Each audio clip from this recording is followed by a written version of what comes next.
Forest Ghost Story.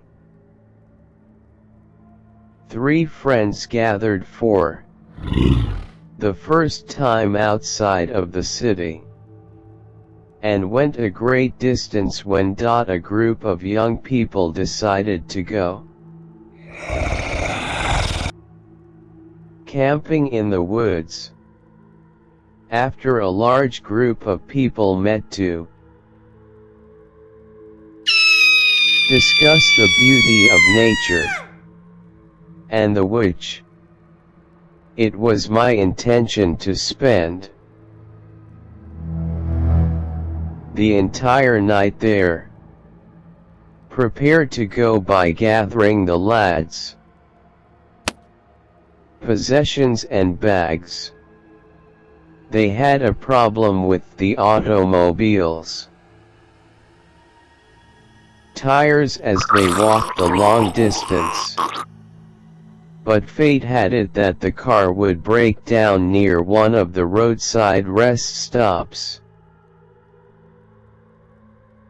Someone was on the lookout for a disgruntled mechanic, and he ended up bringing him in and pulling the automobile. He returned to his garage and requested that the mechanic park the car and take a coffee break. The young people sat for half an hour at the break before returning to the mechanic to pick up the car. After he repaired it, everyone walked into the car, and before the motor was turned on, one of the station employees approached them and asked where they wanted to go, and they told him they were going to the woods.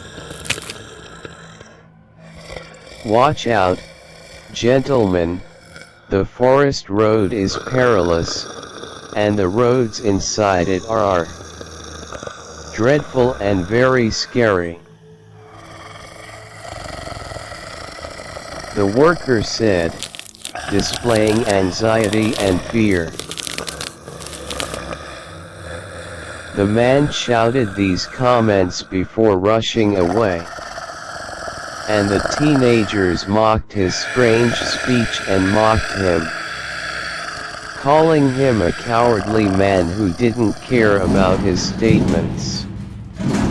The young men continued on their way to the forest, where they were subjected to a series of suspicious events, which began with a sudden change in the atmosphere, which turned into a dark fog that spread throughout the forest, and then, as they became a little swept around, ghosts began to appear in front of the car, accompanied by strange noises.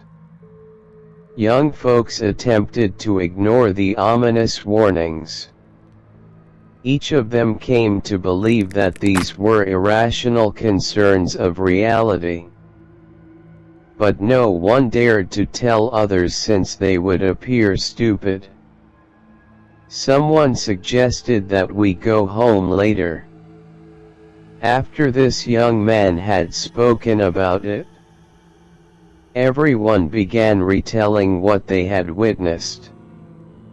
"Isn't there a large ghost in front of the automobile right now?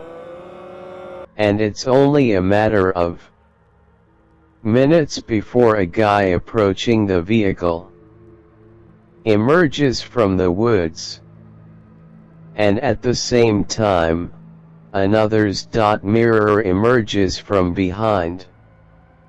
The distorted ghosts surrounding the automobiles faces from all sides. The young guys exited the automobile, attempting to return to the city.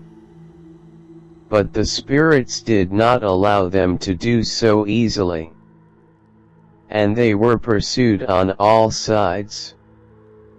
When the young men calmed down, the man asked them why they were coming to this place. And they told him everything that had happened to them from the start of their journey until they arrived at his house. The man attentively listened to them, then handed each of them a ring and told them not to take it off under any circumstances, and then gave them his automobile so they could drive home, on the condition that it be returned to him early the next morning. The young guys emerged from the old man's house, fearful of spirits waiting for them, but the amazing thing was that when the ghosts spotted them fleeing, they followed them out of the woods. When they arrived in their city, they each opened the ring that had rescued them from spirits, shocked to discover that it contained Quranic texts. And young people have carried the rings with them ever since. A tiny boy who was scared of the dark was sleeping one night when he felt something moving around him. Suddenly, a ghost of a kid appeared out of the darkness, and he stood in front of him with a defiant expression. And the kid asked him, "Who are you and what do you want from me?" The ghost said confidently, "I am dark, and you are very terrified of me because of how you seem by jerking your body and blinking your eyes."